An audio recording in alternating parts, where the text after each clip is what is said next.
Ma'am क्या आप हमेशा ऐसे खुश रहते हो? मतलब आप हमेशा ऐसे हंसते खिलखिलाते रहते हो?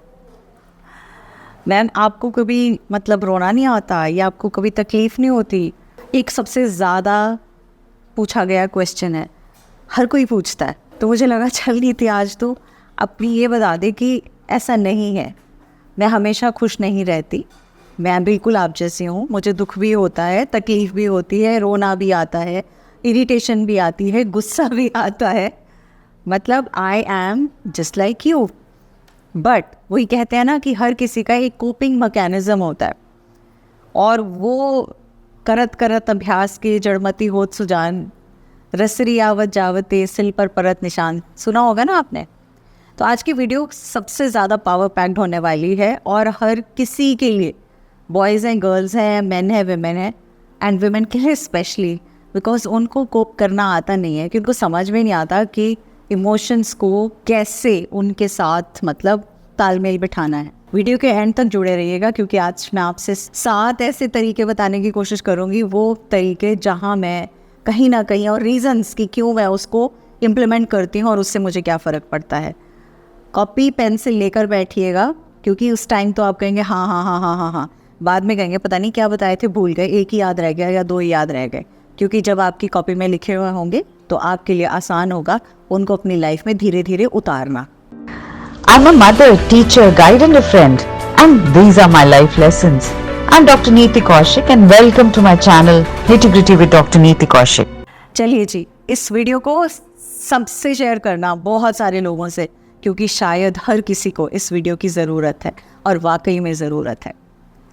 तो सबसे पहली चीज़ तो ये, मुझे याद है जब मैं शादी होकर आई थिंक करीब महीना 1.5-2 महीना हुआ होगा, और वो हर एक लड़की की लाइफ में ना वो बड़े क्रूशल वाला टाइम होता है, बिकॉज आप एक नई फैमिली में एडजस्ट कर रहे होते हो, आप लोगों को समझ रहे होते हो, और छोटी छोटी बातें आपके 2 सेकंड नहीं लगते टसवे बहाने में। और मतलब मैं भी ऐसी थी, तो किसी ने कुछ कहा, फटाक से आंसू निकल आए, किसी ने कुछ कहा।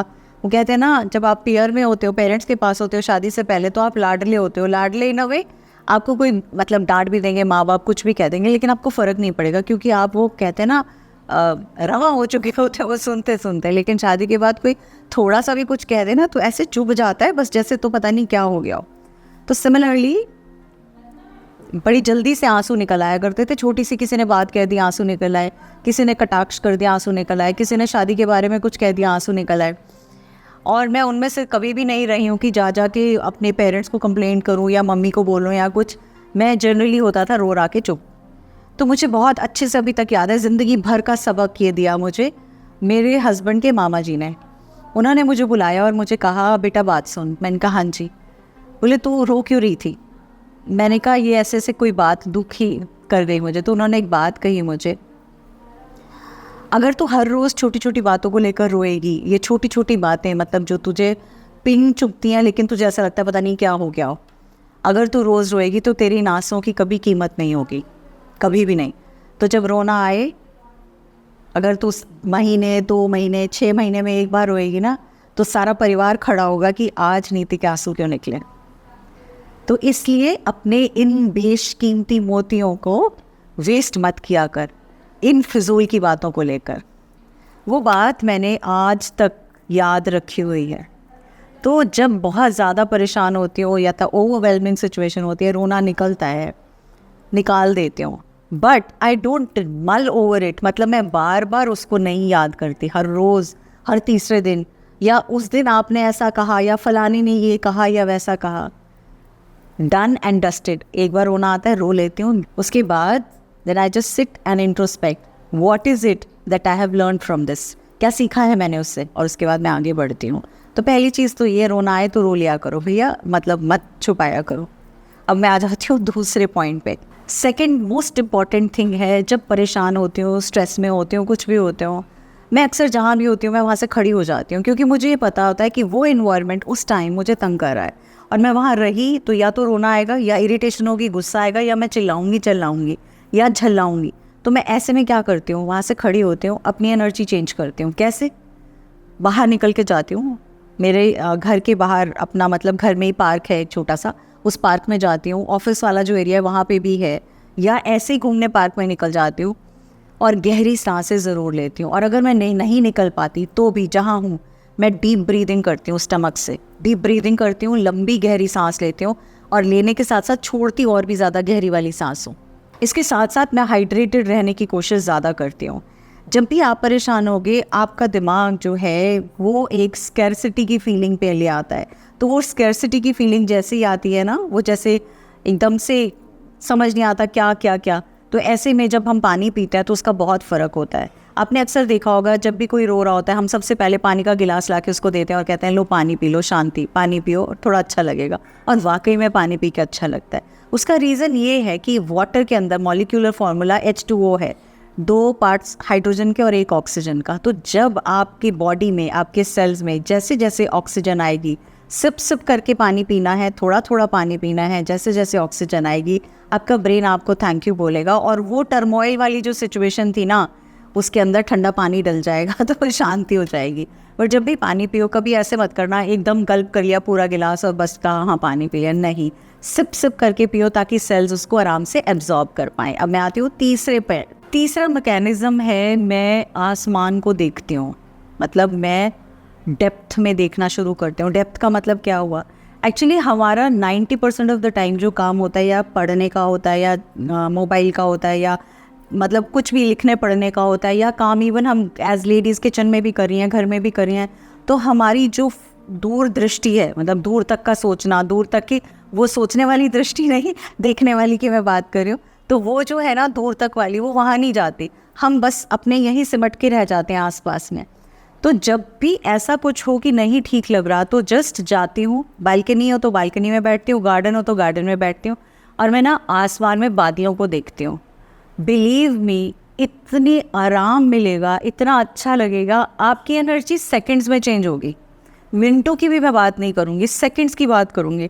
जब आप बादलों को देखेंगे, वो रुई जैसे बादल, कभी काले, कभी डार्क, कभी ब्राउन, कभी ग्रे, कभी तेज़ी से चलते हुए, दौड़ते हुए, कभी धीरे धीरे चलते हुए, आसमान में बादल शेप बदलते हुए, इतनी वास्टनेस है। मतलब कुदरत का नज़ारा देखकर इतनी चेंज आता है और ये एक मैजिकल रेमेडी है जो मेरे लिए काम करती है। नेक्स्ट है, मैं रिकनेक्ट करती हूँ मेरी बचपन वाली, जो कहते हैं ना, जो चीज़ें जिन्होंने मुझे बचपन से मतलब मुझे करने में अच्छी लगती थी, जिसमें कि ड्राइंग, कलरिंग, पेंटिंग, गार्डनिंग, ये मेरा बड़ा शौक़ रहा है। पौधों को लगाना, पौधों को मेंट करना, पौधों के पास जाके उनको मतलब फ्लावर्स को ऐसे ऐसे हाथ से कजोल करना, या फ्लावर्स दिखते हैं तो मैं उनको पुच्ची करती हूँ, मैं ट्रीज़ को हग करती हूँ, मैं प्लांट्स को देख के बहुत ब्यूटीफुल बातें कहती हूँ उनसे कि बहुत सुंदर हो, थैंक यू मेरी लाइफ में आने के लिए। तो नेचर जो है वो फटाफट से चेंज करती है। तो आप इनमें से कोई भी चीज़ कर सकते हो। इसके साथ साथ एक बहुत कमाल का पार्ट है जो आप कर सकते हो। मुझे बचपन से एक तो हवाई जहाज़ उड़ाने का बड़ा शौक़ है और एक बोट्स बनाने का बड़ा शौक़ है। तो जब मतलब वो अखबार में पैम्फलेट्स भी आते हैं ना जैसे कुछ, तो मैं उनके भी फोल्ड कर करके कभी बोट बना रही होती हूँ और कभी हवाई जहाज़ बना के हवा में उड़ा रही होती हूँ। तो जब वो सब कर रही होती हूँ तो मुझे उसको एक अलग सा लुत्फ़ आता है। और ये प्लांट्स को मेंट करने चली जाती हूँ, मतलब कुछ ऐसे काम करने लग जाती हूँ जिसके मैं अपने बचपन से कनेक्ट करती हूँ वापस से। तो आप ऐसे में कोई ऐसी चीज़ जो आपको बचपन में अच्छी लगती हो, बहुत से लोग हैं उनको डांस करना अच्छा लगता है, बहुत से लोग हैं उन्हें गाना गाना अच्छा लगता है, बहुत से लोग हैं उन्हें कुछ आर्ट एंड क्राफ्ट की चीज़ करनी अच्छी लगती है, बहुत से लोग हैं उन्हें कुछ पेंटिंग करनी अच्छी लगती है। तो आप कुछ भी ऐसे में कर सकते हो। 5वीं और बहुत कमाल की चीज़ है, जब कुछ भी नहीं हो सकता, बाहर नहीं जा सकती, पार्क में नहीं जा सकते आप, या बादलों को भी नहीं देख सकते, मतलब ऐसे माहौल में हो जहाँ पे आप कुछ कर नहीं सकते हो, मैं अपने ब्रेन को एक नया टास्क दे देती हूँ, कुछ सीखने का, कुछ पढ़ने का, कुछ डिफरेंट देखने का। और मेरी नज़र में मैं कोई सी भी ऐसी चीज़ उठा के सामने रख लेती हूँ अपने, जहाँ से मेरा ब्रेन को जैसे कहते हैं ना ऑर्डर मिल जाता है कुछ करने को। आप कहेंगे जब गुस्सा आ रहा हो, इरिटेशन आ रही हो तो कुछ करने का दिल नहीं करता, तो मैं फोर्सफुली ब्रेन को देती हूँ। आप देखोगे जब भी आप अपने दिमाग को कुछ भी एक काम दोगे तो क्या होगा, उसकी अटेंशन, वो जो दैनीय स्थिति वाली अटेंशन होती है ना, हाय ये क्या होगा, अब क्या होगा, या तब क्या, या ऐसा क्यों हुआ, उसमें से निकल के उसको लगेगा ओहो मेरे आका ने कुछ काम दिया है और मुझे ये काम पूरा करना है। तो वो ब्रेन आपका जो है ना आपके काम पे लग जाएगा। तो ये चीज़ कमाल का काम करती है, चाहे वो फिर कोई पज़ल हो, चाहे वो कोई क्वेश्चन का आंसर हो, चाहे वो कोई सुडोकू की पज़ल हो, चाहे वो कोई नया टॉपिक से रिलेटेड हो, और कुछ नहीं तो कोई चीज़ की कैलकुलेशंस हो। किसी ऐसी चीज़ की तरफ अटेंशन दे दो ताकि उसको एक आंसर ढूंढने में मिल जाए और उसके बाद वो भूल ही जाए कि किस चीज़ की प्रॉब्लम हुई थी। मेजर शिफ्ट आया मून मेडिटेशन से, फुल मून रिचुअल्स करने से, न्यू मून रिचुअल्स करने से एक कमाल का शिफ्ट आया। और वो एक कहते हैं ना, मेरा अब लाइफस्टाइल का पार्ट बन चुका है और उसको मैं लाइफ में अपने मतलब every time I see to it कि मैं उस कुछ ना कुछ रिचुअल ज़रूर करूँ। Last but not the least, मैं जर्नलिंग ज़रूर करती हूँ। और जब मैं जर्नलिंग करती हूँ तो मैं उन चीज़ों को याद करती हूँ कि वो पर्टिकुलर इंसान या उस पर्टिकुलर सिचुएशन से मुझे पहले क्या ऐसा मिला, क्या अच्छा मिला जो मैं अभी नहीं देख पा रही हूँ। वो मेरा माइंड एकदम से शिफ्ट करता है। तो कई बार क्या होता है कि कोई भी रिश्ता, कोई भी सिचुएशन, कोई भी चीज़ हमें परेशान करती है और हम ये सोचने लग जाते हैं why me, why this happen to me, why did he do this, why did she do this, what was the reason why, मतलब हमारे पास उस वाई का आंसर नहीं होता।